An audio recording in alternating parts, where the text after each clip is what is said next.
Olá, eu sou Érica, jornalista, professora doutora em Linguística, e hoje eu vou falar sobre este livro, A História de Eva.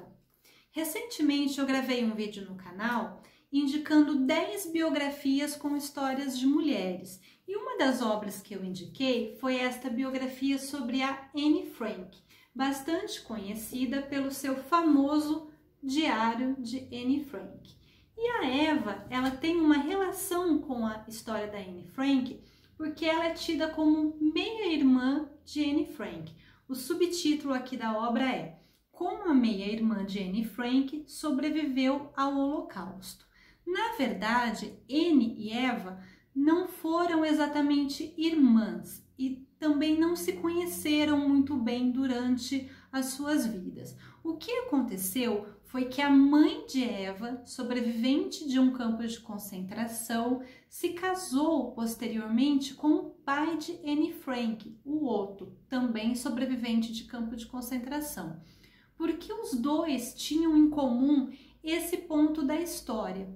Os dois ficaram prisioneiros em campos de concentração, os dois perderam os seus parceiros, então disso nasceu uma profunda amizade, um relacionamento e um casamento. E a Eva, filha então da segunda esposa de Otto, pai de Anne, conta aqui a sua história nos campos de concentração.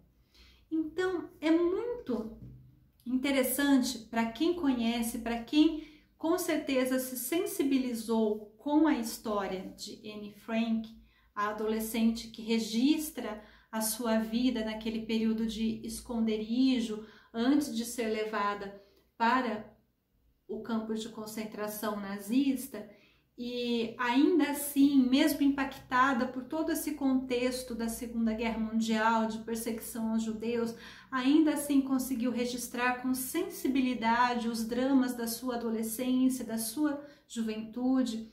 Para quem se sensibiliza com essa história, com certeza também vai se sensibilizar com a história de Eva, que também nos traz um registro histórico como se fosse a continuidade da própria história da Anne, porque nós sabemos a história da Anne até onde ela termina o diário, que é quando a família dela é descoberta no esconderijo. Mas essa história continua. Eles vão para o campo de concentração e nós sabemos que lá morrem Anne e sua irmã Margot. E a Eva passa pelos mesmos horrores, só que ela sobrevive.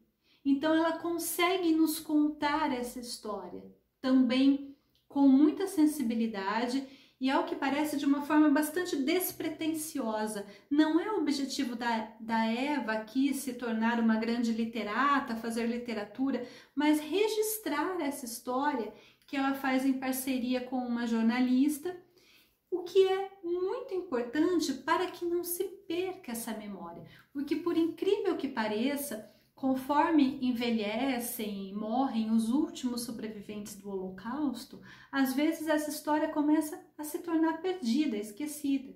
E nós não podemos esquecer e apagar a história sob risco de repeti-la.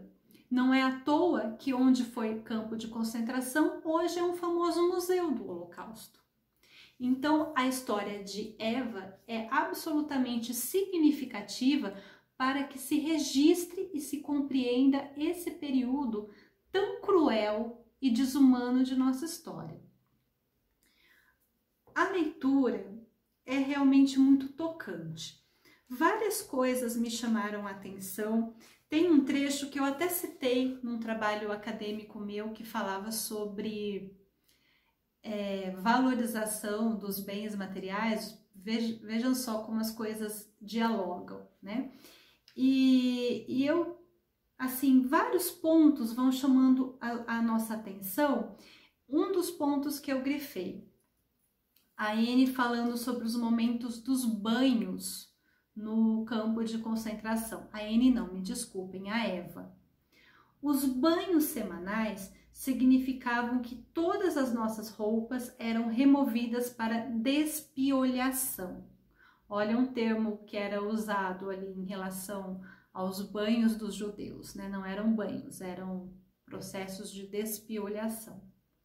Nada pertencia a nós pessoalmente, e se possuíamos algo para deixar a vida um pouco mais civilizada, como uma caneca, um alfinete, um pedaço de sabão, pequenas coisas que às vezes como objetos de troca elas obtinham ali mesmo dentro dos campos de concentração,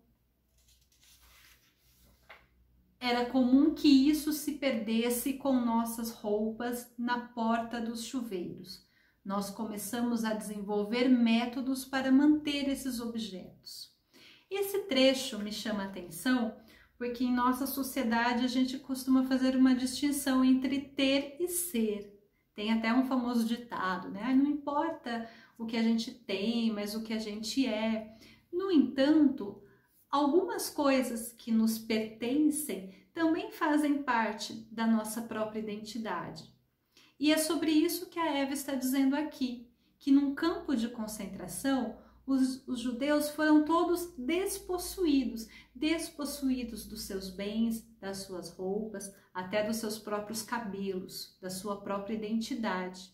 E isso não é à toa, é um processo de tirar o que você possui para também te tirar a identidade. Então, essa relação entre ter e ser, ela não é tão simplista, ela não é tão dicotômica, ela é complementar.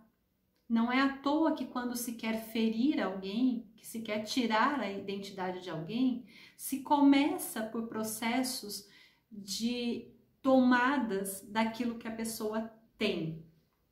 E isso, essa discussão, ela perpassa aqui o relato da Eva. Mas a parte boa é que há um final feliz. Enquanto Anne Frank ela morre no campo de concentração, assim como sua irmã Margot, a Eva ela consegue sobreviver, ela sai do campo de concentração e ela tem a continuidade da sua vida.